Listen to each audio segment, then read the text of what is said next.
Yo de verdad no tengo ningún problema en trasladar pues todo lo que viví ese día y los datos que requieran, sobre todo para aclarar los hechos y dar paz a las víctimas.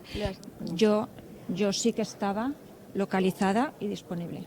No me imaginaba que en algún momento me podrían llamar para aclarar lo que sea de ese día y, por supuesto, estoy más que disponible. Pues al final ya sabéis, nosotros vamos a testimoniar lo que hemos vivido. Nosotros estábamos en nuestros municipios y con toda la colaboración que se puede dar a la justicia y pues bueno, esperando esa citación porque de momento solamente lo sabemos por prensa. Cuando tienes o ostentas un puesto de responsabilidad, pues al final tienes que dar la cara y tienes que contar esos testimonios y la verdad es que sí, siendo Catarroja uno de los municipios con más afectación, pues la verdad es que sí, y con ganes també de poder col·laborar. Clar, com sabeu, els alcaldes i alcaldesses som també veïns afectats i estem lluitant i donant veu a tot el veïnat i també als familiars de les víctimes que sempre estan en el nostre pensament i en el nostre respecte. Així que, per suposat, col·laboració màxima de poder contar el que hem viscut.